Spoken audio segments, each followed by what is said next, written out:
दोस्तों आप सभी को नमस्ते और हमारे यूट्यूब चैनल यात्राइज पर आप सभी का स्वागत है। तो मेरा यह 71 पीपीएससी के लिए जो कार्यक्रम चल रहा है उसमें जो अगला सीरीज़ है हम घटना चक्र को लेके जो घटना चक्र में जो करंट अफेयर है उसमें हम उसी को लेके इस वीडियो को बनाए हैं। और इस वीडियो में हम जो अंतर्राष्ट्रीय प्रकरण है और जो अंतर्राष्ट्रीय रिपोर्ट है, जितना सारा जो रिपोर्ट आता है जो महत्वपूर्ण है 71 बीपीएससी के लिए, उस पर हम चर्चा करेंगे। चूँकि जब मैं प्रिपरेशन करता था तो उस दौरान ये दृष्टि का जो घटना चक्र आता है करंट अफेयर में उसका अध्ययन करता था और मुझे लगता है कि ये काफ़ी महत्वपूर्ण होगा घटना चक्र का अध्ययन इस एग्ज़ाम के लिए। तो मैं इसमें जो अंतर्राष्ट्रीय प्रकरण है या फिर अंतर्राष्ट्रीय जो भी रिपोर्ट है मैं उसको लेकर के आप सभी के समक्ष उपस्थित हुआ हूँ और मैं इस वीडियो में उसी पर चर्चा करूँगा जो काफ़ी महत्वपूर्ण होगा। तो पहला जो हमारा महत्वपूर्ण रिपोर्ट है वो है कि सतत विकास रिपोर्ट, एसडीजी डेवलपमेंट आप पढ़े होंगे तो एसडीजी डेवलपमेंट रिपोर्ट के बारे में है, सस्टेनेबल डेवलपमेंट रिपोर्ट 2025, उसके बारे में हम अध्ययन करेंगे। तो सबसे पहले ये देखते हैं कि सतत विकास रिपोर्ट को जारी कौन करता है, क्योंकि पहला जो सवाल आ सकता है कि सतत विकास रिपोर्ट को जारी कौन करता है, तो संयुक्त राष्ट्र सतत विकास समाधान नेटवर्क है, सस्टेनेबल डेवलपमेंट नेटवर्क करके, सस्टेनेबल डेवलपमेंट सॉल्यूशन नेटवर्क करके एक संस्था है, उसके द्वारा यह जारी किया जाता है। तो इसको याद रखेंगे। पहला जो लाइन याद रखना है कि संयुक्त राष्ट्र सतत विकास समाधान नेटवर्क द्वारा सतत विकास रिपोर्ट को जारी किया जाता है। और अभी जिस रिपोर्ट की हम चर्चा कर रहे हैं वो 2025 का रिपोर्ट है। तो देखेंगे कि जो फिनलैंड है, फिनलैंड को इसमें प्रथम स्थान प्राप्त हुआ है। तो फिनलैंड को प्रथम स्थान प्राप्त हुआ इस रिपोर्ट में। उसका स्कोर कितना रहा है?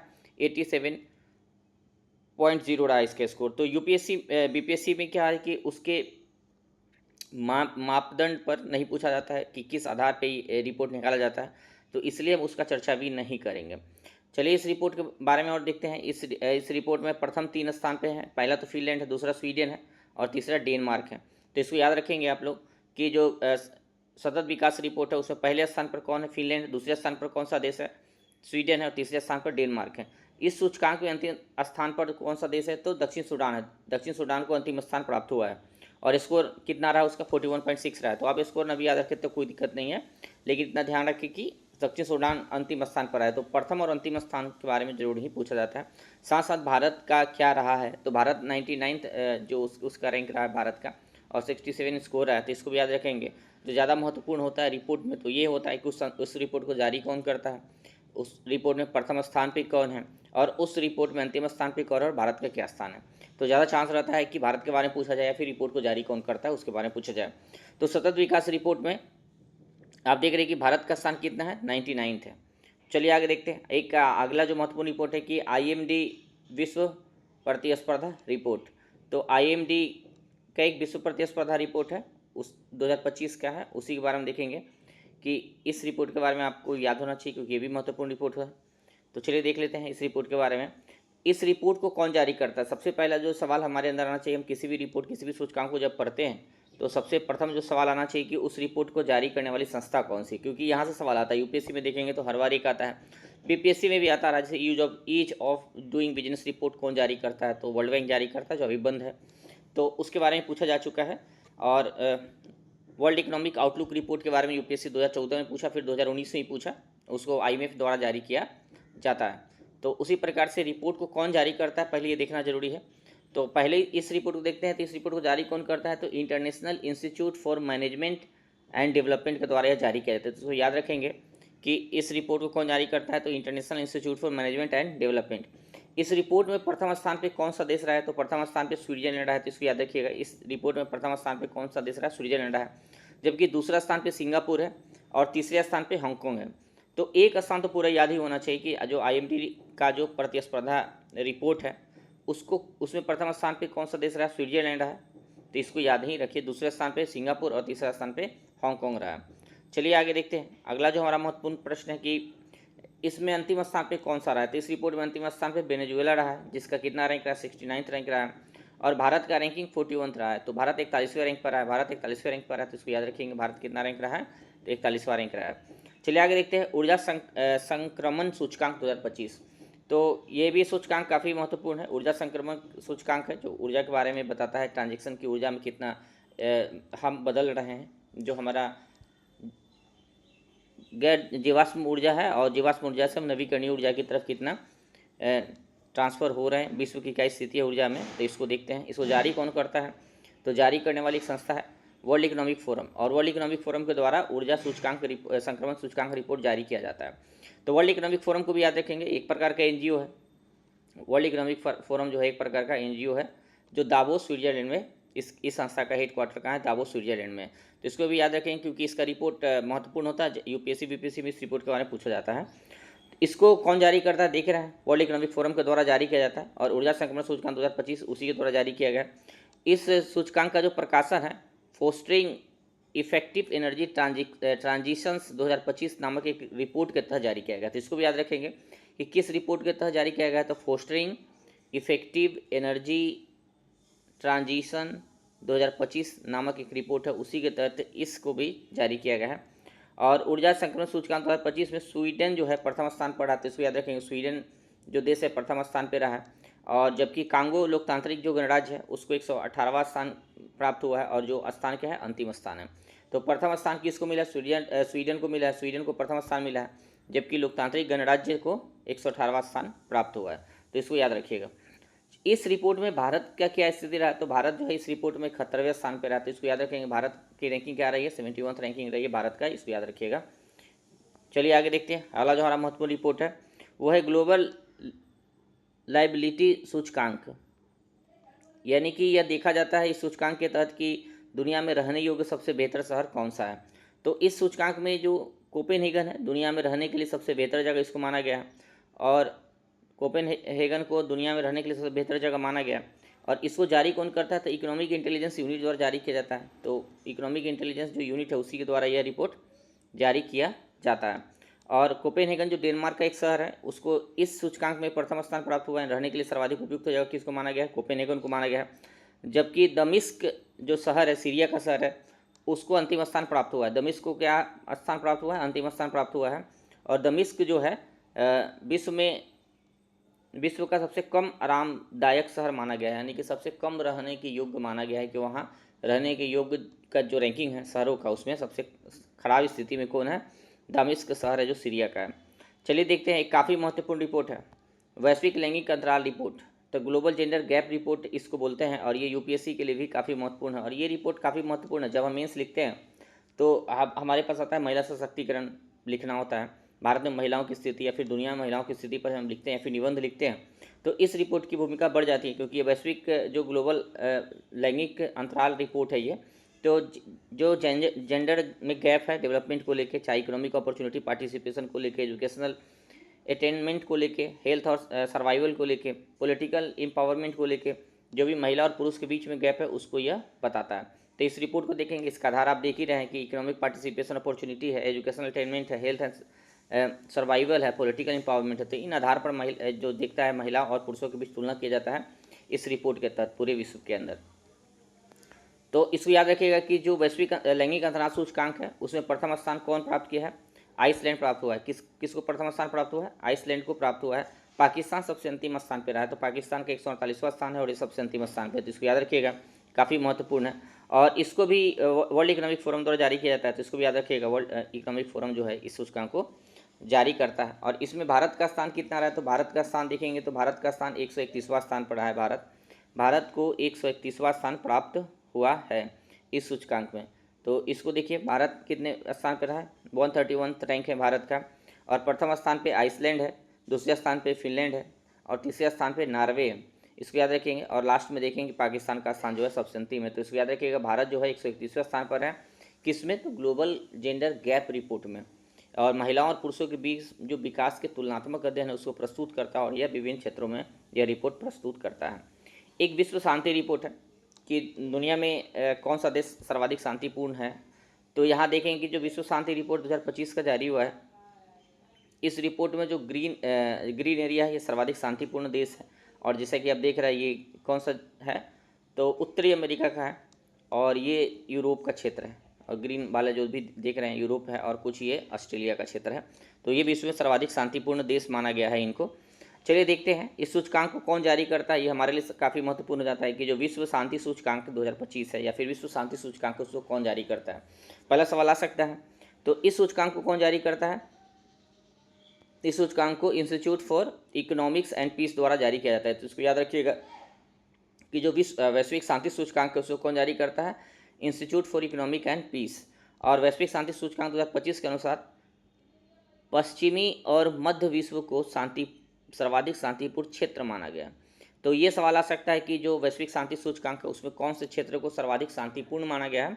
तो पश्चिमी और मध्य विश्व के क्षेत्र जो है उसको शांतिपूर्ण क्षेत्र माना गया। चलिए आगे देखते हैं। इस रिपोर्ट में आइसलैंड जो कंट्री है उसको प्रथम स्थान प्राप्त हुआ है। सर्वाधिक शांति किस देश में है? आइसलैंड में है इस रिपोर्ट के अनुसार। और दूसरे स्थान पे कौन है? आयरलैंड है। और तीसरे स्थान पे न्यूजीलैंड है। तो इन देशों में जो है सर्वाधिक शांति माना गया। तो इसको याद रखिएगा कि आइसलैंड में सर्वाधिक शांति है और ये किसके? विश्व शांति रिपोर्ट के अनुसार है। और जो विश्व शांति रिपोर्ट है उसमें भारत की जो रैंकिंग है वो 115वां है। तो इसको भी याद रखिएगा, भारत को कितना स्थान मिला है? तो 115वां। आप इस वीडियो को 2-3 बार देखेंगे या फिर सुनेंगे तो याद हो जाएगा। भारत की जो रैंकिंग है कितना है? 115 रैंक है भारत को 115 रैंक प्राप्त हुआ है। चलिए आगे देखते हैं। अगला जो हमारा महत्वपूर्ण प्रश्न है, जो रिपोर्ट है कि क्यूएस वर्ल्ड यूनिवर्सिटी रैंकिंग 2026। तो यह रैंकिंग है क्यूएस एक संस्था है, उसके द्वारा विश्व के जितने भी यूनिवर्सिटी है उसका एक रैंकिंग जारी किया जाता है कि कौन सा यूनिवर्सिटी बेहतर स्थिति में है। और ये R&D रिसर्च एंड डेवलपमेंट पे जारी होता है कि वहाँ कितना शोध हो रहा है, वहाँ टीचर स्टूडेंट के बीच में कैसा रेशियो है, वहाँ इंफ्रास्ट्रक्चर कितना बेहतर है और माहौल कितना बेहतर है। तो ये सर आधार पर जारी किया जाता है। और इसमें देखेंगे तो इस रिपोर्ट में जो प्रथम स्थान प्राप्त हुआ है तो मैसाचुसेट्स प्रौद्योगिकी संस्थान, जिसको MIT बोलते हैं, वो अमेरिका का संस्था है, उसको प्रथम स्थान प्राप्त हुआ है। तो इसको याद रखिएगा, मैसाचुसेट्स प्रौद्योगिकी संस्थान जो संयुक्त राज्य अमेरिका का, उसको 100 में 100 स्कोर प्राप्त हुआ, प्रथम स्थान पे है। दूसरा इंपीरियल कॉलेज लंदन है, उसको दूसरा स्थान प्राप्त हुआ है। और स्टैनफोर्ड विश्वविद्यालय जो संयुक्त राज्य अमेरिका का है उसको तीसरा स्थान प्राप्त हुआ है। तो इसको याद रखेंगे, पहला याद रखेंगे MIT जो अमेरिका है उसको प्रथम स्थान प्राप्त हुआ है, काफ़ी है।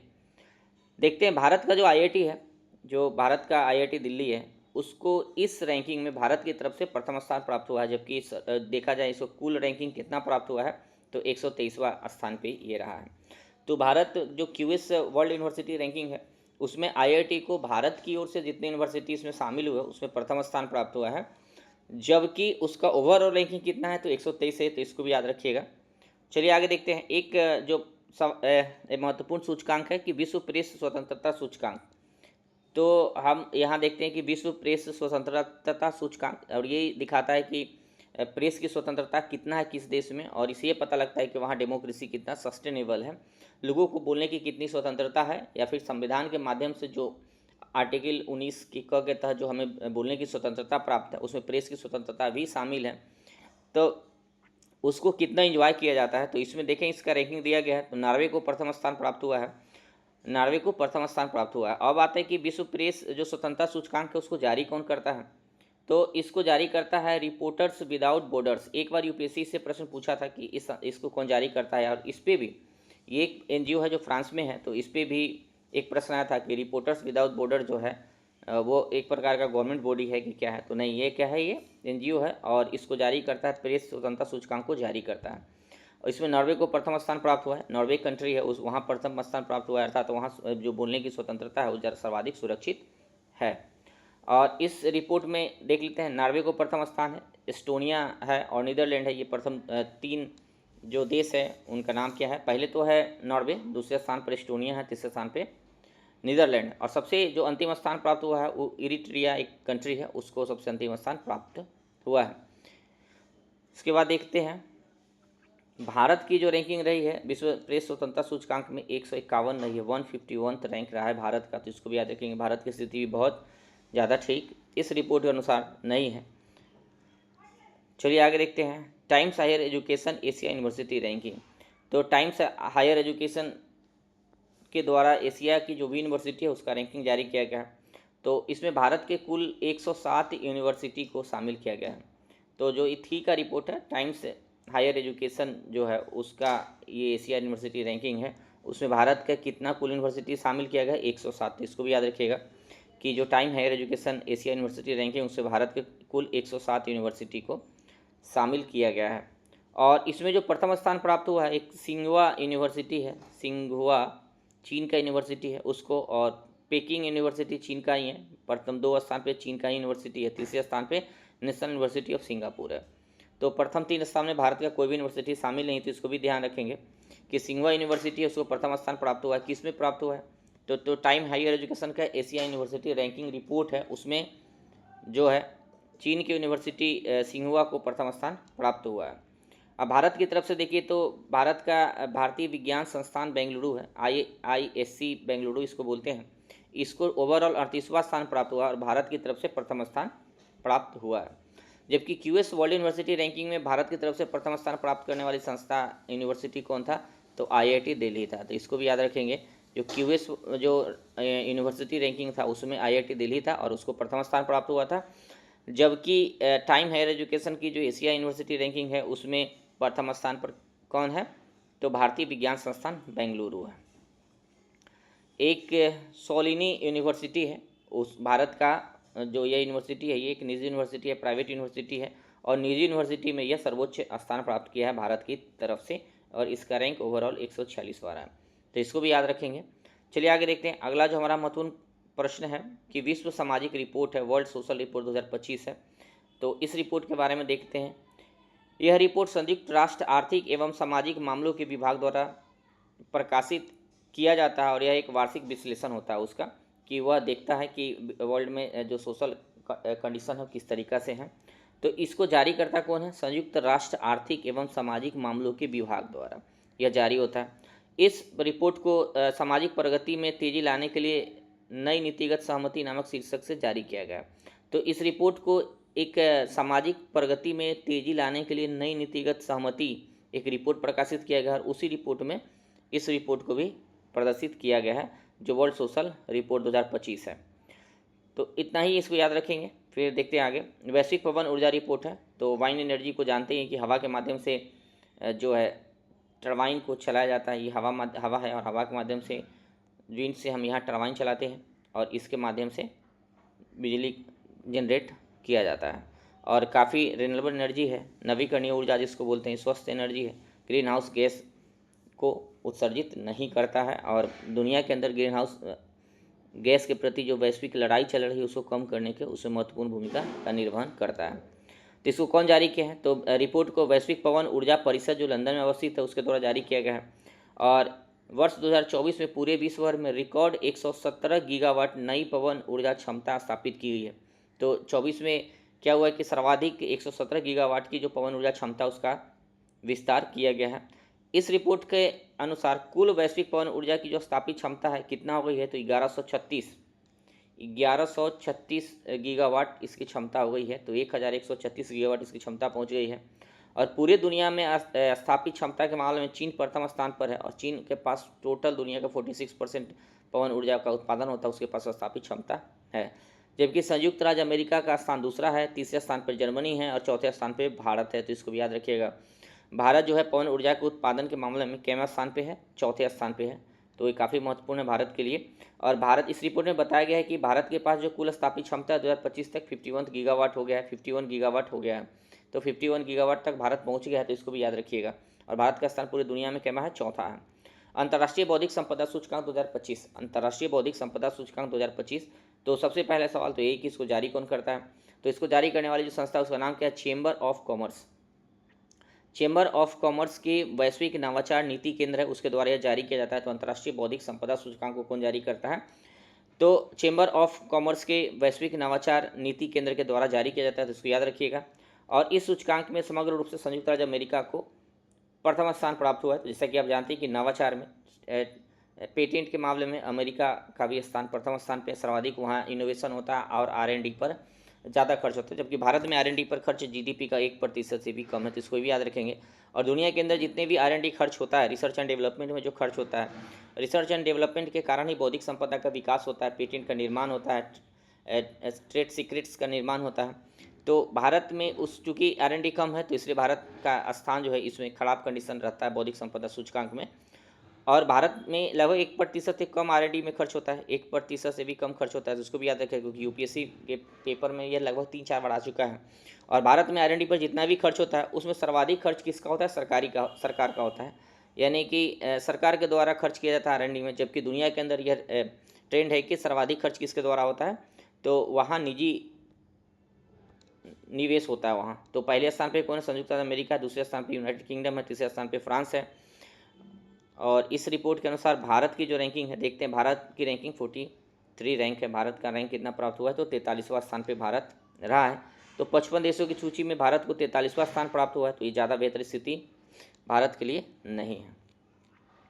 तो ये हमारा वीडियो था, और ये वीडियो महत्वपूर्ण रूप से जो देखे तो ये सूचकांक पे था और अंतर्राष्ट्रीय जो प्रकरण है उस पर था। आगे भी सूचकांक के लिए जो है एक वीडियो और आएगा, और फिर इसके बाद हम इस सीरीज को कंटिन्यू रखेंगे। और इस बार मेरा उद्देश्य है कि जो 71th BPSC है उसमें करंट अफेयर का जो भी पार्ट्स है मैं उसको पूरा करूं अपने इस वीडियो के माध्यम से, अपने इस यूट्यूब चैनल के माध्यम से। तो thank you for watching me, and please like and subscribe my channel and share it. Thank you.